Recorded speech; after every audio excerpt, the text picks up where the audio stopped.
My parents humiliated me at my sister's graduation. They joked that I was a mistake compared to my perfect sister, so I shocked them by this. At my sister's graduation, I felt absolutely ashamed of my own parents. They denigrated me in front of everyone, even our closest friends and relatives. This was supposed to be only about Elena, my older sister. She was excited to start her new path because she had recently graduated from college and secured an amazing job. When my parents stood up to speak in her honor, I expected them to make appropriate remarks. She has worked hard to reach this milestone and deserves every bit of credit. I was not surprised when, during their address, they included Elena as one of the greatest blessings. I was old enough by then to recognize that my parents adored Elena more than they loved me.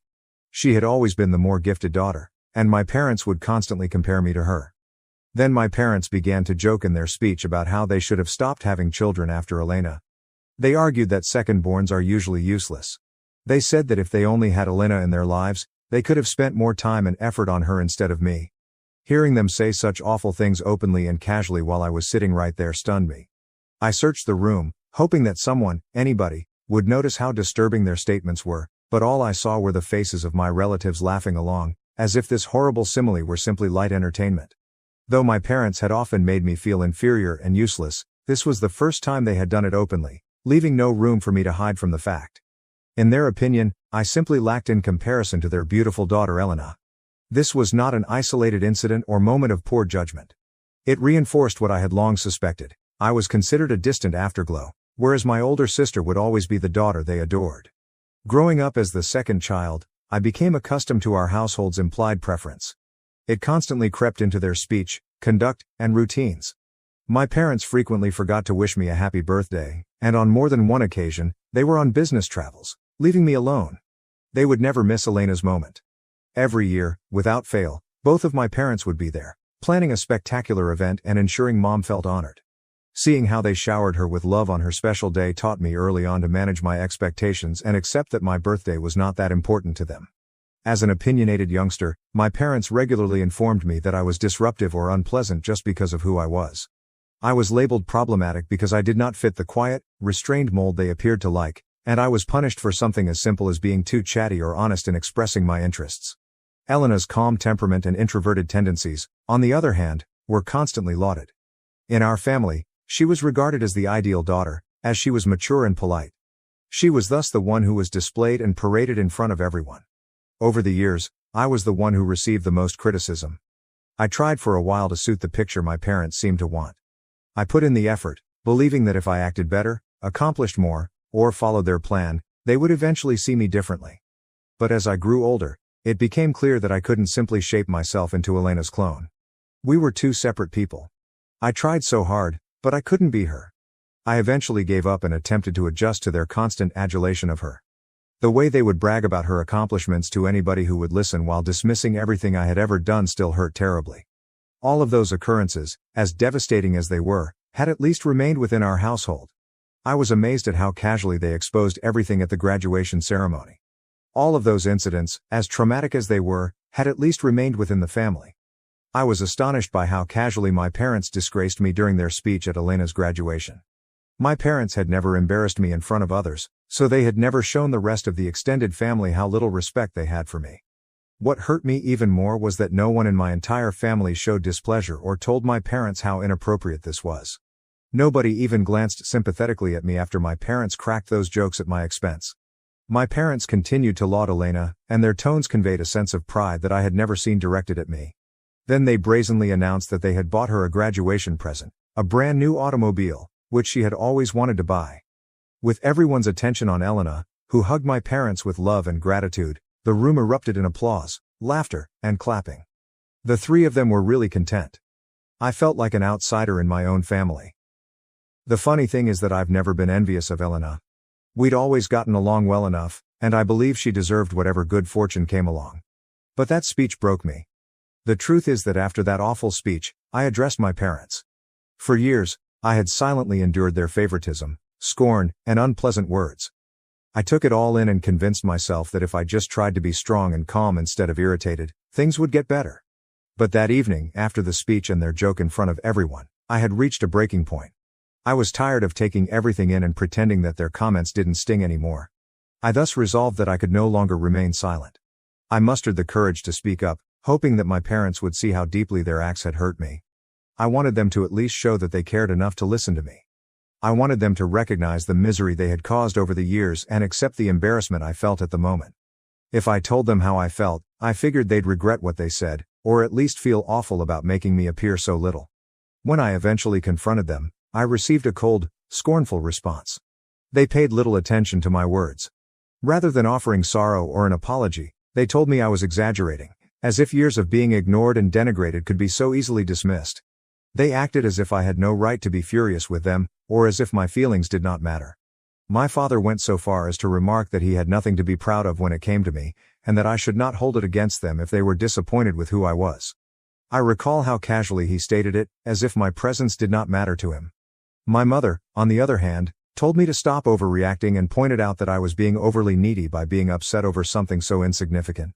It felt as if my parents were saying I hadn't earned the basic respect of being their child because I hadn't done enough, that I was somehow less deserving of their pride or care than Elena simply because I wasn't her. The matter even resurfaced to Elena, who defended my parents and obviously demanded that I be less harsh with them. She said something that truly hit home and I'll never forget. I shouldn't have been so outraged by their graduation speech because it was merely a harmless jest. Elena assured me that if I had studied and worked hard like she did, I could make them proud as well. Among all the words, those that struck the most deeply. It was dreadful to learn I hadn't worked hard enough to earn their respect. She made it sound so simple, as if all the years of effort I had put in were invisible to her, as if my difficulties and attempts to get a job had no bearing. As the older sister, I expected her to protect me in some way, but she didn't. That seemed like betrayal coming from her. Looking back, that conversation turned things around. I realized then that I had left my family behind. Done trying to win their approval, done clarifying for them, and done hoping for something that would never come, love or affirmation. I put all of my work into making something for myself. Starting that day, I immersed myself in my studies, focusing on the things I could influence and create my destiny. 2 years later, all of my hard work paid off when I was accepted on a full scholarship to my dream institution. This was a personal accomplishment for me. This was entirely my own accomplishment, the result of my dedication, determination, and refusal to let my family's neglect define me. After achieving that goal, it appeared, for the first time, that I had done something quite personal. When I gave my parents the news, they were almost as astonished as if they had never expected me to attend college in the first place, never alone on a scholarship. Elena scrutinized my admission letter twice, as if she didn't believe I was capable of doing things on my own. Clearly, they had all underestimated me, and watching their surprise made me slightly thrilled. I simply shook my head at her remark, but my mother then turned my mood sour by saying that it was a good thing I had received a full scholarship because they hadn't set aside any college funds for me anyhow. My parents had no issue paying Elena's tuition, despite their lack of foresight in saving for me. When it was time to move out, I simply packed my belongings and left the house for my college apartment. That day, I made a determined decision to cut off all contact with Elena and my parents. I felt no need to explain my intentions. They had consistently demonstrated, after all, that my feelings, opinions, and values had little influence on them. Why should I exhaust myself trying to explain something they had shown unable to acknowledge? Since they hadn't even provided an apology that might restore the years of neglect and agony they had caused me, I recognized that arguing with them was pointless. My family contacted me frequently over the next few weeks and months, sending emails and messages in the vague hope that they had reconsidered their actions and had reached out to make amends. I initially felt compelled to open them. However, each message served as a sour reminder of who they were. Their communications were filled with attempts to mislead me into believing I was the one acting erratically. Instead of accepting responsibility for the years of mental pain they had caused, they believed I had overreacted, dismissing my decision to end relationships as immature and impulsive. Their statements consistently returned to the underlying truth. I was the one dissolving the family, so I was wrong to cut them off. I never bothered to respond to any of them. So far, my college experience has been quite positive.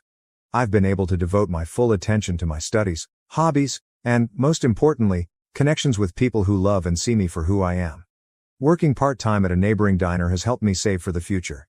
Meeting new people in the diner and talking about their life is interesting. I've cut off contact with my family and immersed myself in my studies, social life, and everything my new surroundings have to offer. By filling my days with important events, I haven't missed them or wondered about how they are doing once. Yesterday, I received an unexpected email from my parents. I found it shocking. They stopped writing to me long ago because I had never answered any of their previous communications. My parents encouraged me in this email to contact them soon away since they had some bad news to tell me. Still, I felt my chest tighten. Despite everything, years of hurt and rejection could not erase the constant feeling that something terrible had occurred. My heart started racing, and all I could think about was the possibility that a family member had been seriously ill or, worse, perished. Despite my resolution to keep them at a distance, fear crept in, my heart hammering as I braced myself for whatever news they were about to bring. I grabbed my phone, unblocked them, and called them immediately back. Elena, who was going through a difficult personal situation, was troubled by the news my parents wanted to share with me. They stated that she had been dealing with drug addiction, which had severely impacted her life. They said that her addiction had gotten so bad that she had lost her job, spent her savings, and was now left with no resources or options. I had no idea Elena was going through anything like this, so the news completely surprised me. She has always been my dependable, high-achieving sibling. However, that same sister became addicted to drugs. I found it tough to believe. Elena's addiction was so unbelievable in my parents' eyes that it shattered their perception of her. Their incredulity, desperation, and, most importantly, their tremendous concern about how this would affect their reputation if others found out shocked me. They hoped I'd have some answers for them as they described everything. Elena had always appeared to be grounded and responsible, so it was startling that she, of all people, had fallen victim to something as dangerous as heroin addiction. My father then asked me, in a mistrustful tone, "You didn't introduce her to drugs back then, did you?" The ramifications surprised me. Not only was the idea completely absurd, but it was also very disgusting to think they may assume I had anything to do with Elena's troubles, much alone anything as serious as introducing her to drugs. How could I bring drugs to my older sister? I mean, I never do drugs myself. Furthermore, I hadn't spoken with Elena or the rest of my family in years due to their mistreatment of me. Having been removed from their life, I had focused on carving my own path away from their toxicity. In the face of their immaculate image of Elena breaking, they were quick to point fingers at someone else, and I was clearly the easiest target. I advised them to speak with Elena before making any assumptions, and I told them that they were unwise to even suspect me. Throughout our conversation, I noticed that my parents were more concerned with the shame that would befall the family if Elena's admissions were public, rather than expressing concern for her. My mother appeared fascinated with her immaculate daughter's clandestine actions. She kept talking about how unexpected it was to discover this aspect of herself and how others would respond if they ever found out. Elena and Dad were overwhelmed and unprepared to deal with the situation, so my mother begged me to return home so I could assist them in caring for Elena. My mother implored me, "I mean, what do we even do? I feel so ashamed of her, so maybe you can talk to her for us," as if this were a legitimate demand to make after years of not communicating. "I can't help Elena. She needs professional help," I stated bluntly. I emphasized that if they truly cared about her well-being and wanted to help her recover, the finest and most compassionate thing they could do was to admit her to a treatment facility where trained specialists could assist her. But my father immediately rejected the idea of sending her to rehab, nearly trembling at the thought of their family's good name being tarnished by her admission to a treatment center. He was obsessed with the possibility of their reputation being harmed by sending her to such a location. He claimed it would only assist to damage their reputation. The thought of people knowing that their only accomplished daughter had a sickness as serious as heroin addiction horrified him. My father chided me for even considering this option, as if openly admitting her addiction was more shameful, and as if constant surveillance would magically fix the problem. Dad insisted that I return home, and that the three of us work together to care for Elena, putting her under constant observation to prevent a relapse. He kept saying how much they wanted Elena to feel better and get back to her normal life as soon as possible. Their perspective was that everything would return to normal as long as no one else knew. They wanted me to take part in a charade, pretending everything was okay while keeping her issues hidden from everyone else. I got outraged and incredulous as I listened. Why were my parents so concerned with what others thought about them and their reputation? Here was an opportunity for my parents to truly stand up, to demonstrate that they could prioritize their daughter's needs over appearances and transform her life. My sister was plainly suffering from something serious, yet they still struggled to do the proper thing. These people had not altered all that much, obviously. On top of that, they were now attempting to entice me back in, urging me to maintain this family front by assisting them in caring for the sister they frequently likened me to. I claimed I needed some time to think about things. I can't just walk away. After all, I have classes and a job to consider. My parents insisted that I take at least 2 or 3 weeks off to help them because they really needed me right now. About everything, I'm torn. Part of me wants to see what I can do for Elena to make sure she's okay. Another side of me is selfish, allowing my parents to manage their golden child fully on their own. I'm not sure I can be of much help because they are more concerned with saving face than with addressing the root of the problem. Even today, I wonder if I should refuse to return home and care for my drug-addicted sister. Update 1. This story didn't appear like it was going to explode. It is taking some time to look through the hundreds of comments I have received. I wanted to clear up a few things. I don't hate Elena. Actually, I want to help her and genuinely care about her. However, because I have not spoken with my family in 3 years, I have experienced a level of serenity and stability that I did not have previously. I am concerned that reconnecting with Elena may allow my parents to re-enter my life as well. I honestly do not know for sure. If you're wondering, Elena could have been fighting with heroin addiction for years, possibly even before my parents discovered it. Clearly, Elena, the golden child, was praised and kept as the ideal daughter, frequently under intense pressure to maintain that image. This form of pedestal minimizes susceptibility and failure. Any failure, no matter how little, could have been devastating. If Elena believed her worth was solely determined by her accomplishments and how others perceived her, drugs could have developed over time as a coping mechanism for escaping the weight of those expectations or the fear of disappointing our parents. I become even more depressed when I think about my sister, who may have been suffering silently all along without my knowledge. She should have felt comfortable being honest with me earlier, before things got to this point. I would have wanted to be there for her, to help her get through it. It just makes me feel powerless. If only I had known about this significant part of her life and could have helped her. My parents expected the best of me and my sister from an early age because they are both high achievers. Personally, I need some time to analyze everything. I will notify you if anything further develops. Update 2. After considerable internal thought and encouragement from some of the comments I read, I decided to contact Elena. She is my sister, despite everything. As a result, I believed it was critical to hear from her directly rather than basing my decisions on my parents' interpretations of events. First, I texted her a short note asking if she wanted to chat. She responded some hours later, but only agreed to a phone call. When I finally spoke with her, the voice on the other end of the telephone seemed like a shadow of the sister I knew. Elena's tone was obviously weighted, softer, and more careful.